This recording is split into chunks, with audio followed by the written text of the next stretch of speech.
Pozdrav svima, dobrodošli na moj kanal. Moje ime je Radoslav i u današnjem klipu pričat ću vam o mojim iskustvima u vezi traktora MTZ Belarus 892 Ravan most.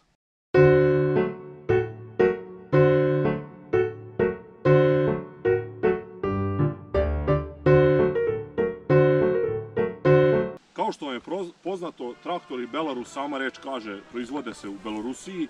Glavna fabrika se nalazi u Minsku. To još ima dosta fabrika koje sarađuju sa tom fabrikom u Gomelju, Vitebsku, ali to sad nije bitno za ovo, neću da vas davim sa tim pojedinostima. Znači, ovo je jedan od najprodavanijih traktora kod nas.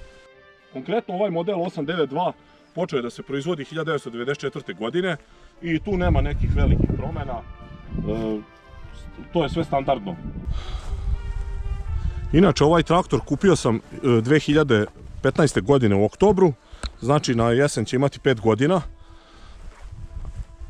Do sada sam napravio svega 883 radna sata sa njim. Prve 3 godine je koristio kao teški traktor, znači orao je, radio je teške operacije, oranje, pripremu i sve ostalo. A sada, otkad sam kupio onog Erkunta, on sada samo radi od težih radova prevoz, vuče 2 zmajevke. I to je to, vidjeli ste u nekim snimcima, vuče vodu. Traktor ima 450 kg tegova napred i ima po 4 tega po 20 kg, evo sada ću da vam pokažem to. Na svakom točku ima po 2 tega, po 20 kg, ukupno 4 tega, 80 kg na zadnjim točkovima. Traktor je ukupno težak sa punim rezervoarom oko 4760 kg. Tako da ono što piše u njihovom prospektu, ne znam, 4300, ovo ono, ja ne znam kako su oni do toga došli, to nikako nije tačno, ni s tegovima, ni bez tegova, nikako se ne uklapa. Znači, traktor je 4760 kg težak sa punim rezervoarima i sa tegovima. Što se tiče pneumatika, prednje gume su ove, vidite, ove 360-70 R24, to su radijalne gume. Original su Belšinine beloruske i zadnje gume su standardne isto 18-4 R34, znači. Što se guma tiče, to je to. Recenziju krećemo od motora. To je čuveni D245,5 motor, jako sličan motoru D243 koji je na onim manjim modelima, na 828 Ravan most, 820 Ravan most, 82, 52, ali ovdje ima naravno turbo punjač. Što se tiče tog motora, mogu da kažem da je iznenađujuće štedljiv. Motor inače 4750 kubika, 4 cilindra ima, znači to je osnovno standardni motor. Njegova potrošnja je maksimalno 226 grama po satu po kilovatu, znači to kad biste ga maksimalno opteretili, to izađe na nekih preko 15 litara, ali to do sad nisam imao takvu potrošnju. Maksimalna potrošnja je bila po satu oko 13,5 do 14 litara. Znači manje troši od Erkunta. Nominalna snaga motora vodi se kod nas 66 kW, iako se u Belorusiji vodi 65 kW. Znači kod nas se računa kao da ima 90 konjskih snaga, kod njih 88,4. Tako da tu sad ima spornih detalja, nominalna snaga, maksimalna snaga, homologovana snaga, to više ni Bogotac ne zna kako se meri ta snaga. Maksimalni obrtni moment mu je oko 390 Nm. On bi trebao da ima na 1850 ili 1800 obrtaja da ima maksimalan gas i to bi otprilike što se tiče toga bilo. Ja nikakvih problema nisam imao, motor je izuzetno pouzdan, kao i na 820, ono što sam imao s motorom, nikakvih problema nisam imao. Radim servis na nekih 200 radnih sati, menjam ulje i što se toga tiče, što se motora tiče, nema tu veliko šta se priča. Daje snagu veću nego očekivano, znači, ne znam, samo imam pohvalne reči za motor i po meni treba da ima maksimalnu ocenu. Sljedeći deo traktora o kojem ćemo pričati je diferencijal, to jest menjač. Znači, to je standardni beloruski menjač. Evo, ovdje vidite raspored brzina, on inače je 18 brzina napred i 4 u rikverc.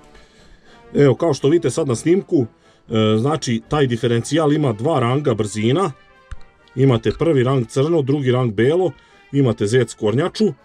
Sad tu postoji mala razlika, kod 820-ke zec je prema kao sad ovom položaju, a kornjača prema gore, a ovdje je obrnuto. Šta bih mogao da kažem u vezi ovog menjača? Mogu vam reći da mi se mnogo više sviđa raspored brzina i menjač na traktoru 820 koji sam imao, jer ovdje je brzina 9, zec je maltene beskorisna. To toliko skače i gubi se kontrola, prednji kraj se diže da je nemoguće voziti i previše brzo ide. Znači, brzina maksimalna je oko 40 na sat, ali to ne može da se kontroliše. Što se tiče, ako se vozi 9 kornjača, ona je maksimalno oko 31 na sat i to je brzina kojom ja recimo vučem neki teret i tako. Dok je to na ovom 820 mnogo bolje rešeno, on možete da iskoristite sve brzine.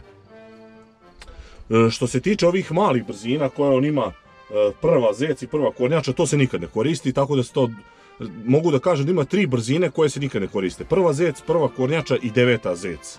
Što se tiče menjača, menjač je potpuno mehanički i na glavnoj ručici, znači nemate za ove što sam vam rekao rangove, to vam je sve kontrola preko glavne ručke. Znači kad gurnete ovako napred, to vam je drugi rang, a kad gurnete ovako dole, to vam je prvi rang.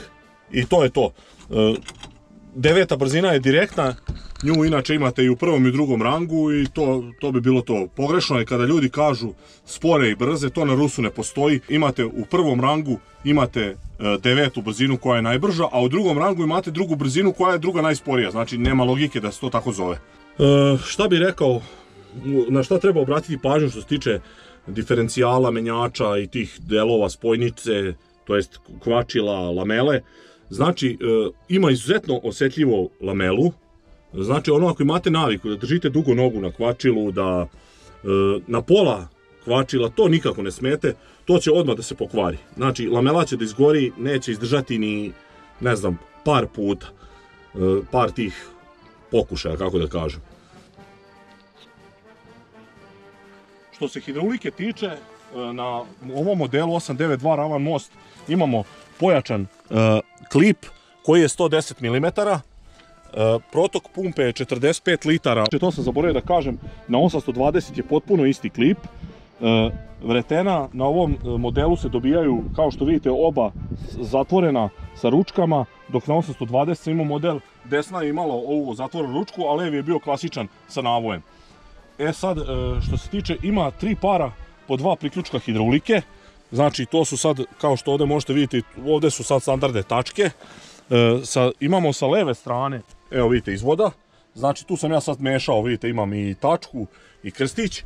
I sa desne strane se nalaze također 2 para.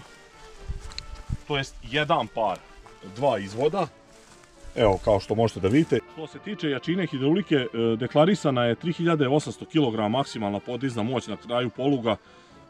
Iako ja mislim da preko 2000 kg nemojte ništa pokušavati da podignete. Ispod kabine tu se nalazi rezervoar hidrauličnog ulja. On je kao 21 litra, a u stvari staje oko 25 litara. Kompletnu hidrauliku pogoni zupčasta hidraulična pumpa i sada ću vam pokazati komande hidraulike.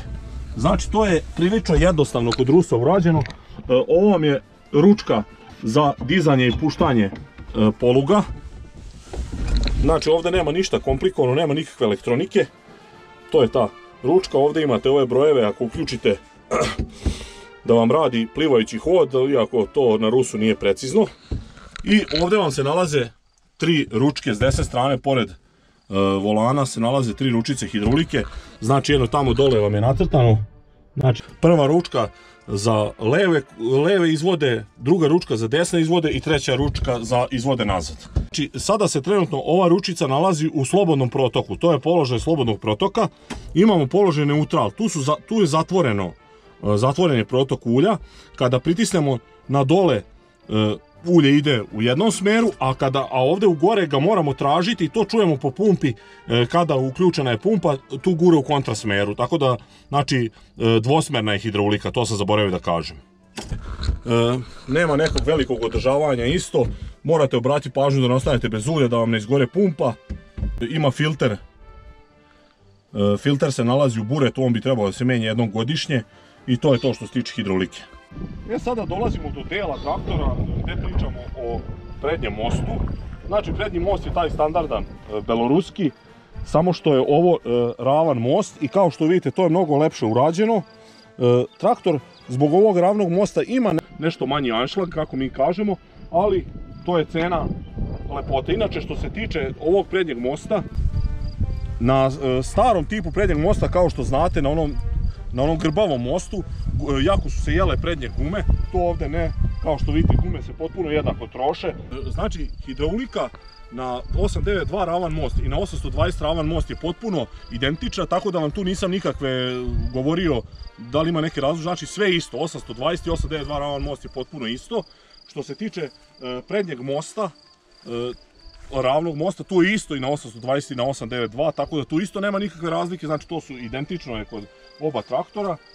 Kod traktora sa ravnim mostom je prijanjanje na tlo mnogo bolje i tako da može da se desi da vam se uguši traktor kada uključite prednju vuču. Sada ću da vam pokažem kako se uključuje prednja vuča.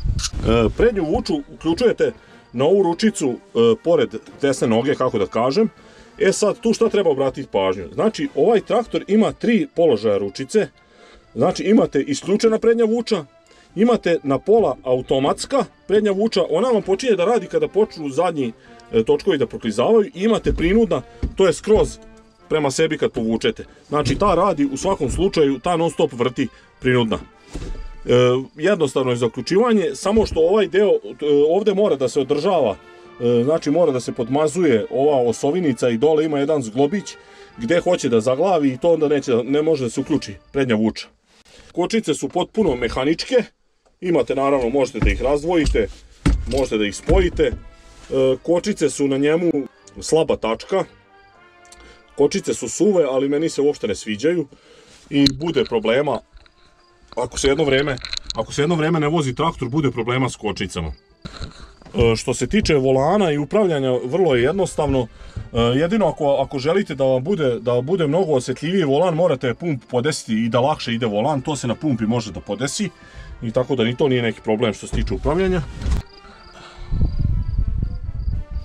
Evo vidite kako izgleda taj doboš, tu ide, ovo je za, gore vidite, za kočnicu, ovo je inače za ovu blokadu diferencijala, tu vidite ovo crevo, blokada se vrši pomoću ove papučice, znači blokada je hidraulična, kad vi pritisnete tu papučicu, ulje spoji levu i desnu stranu, tako da vuku oba točka.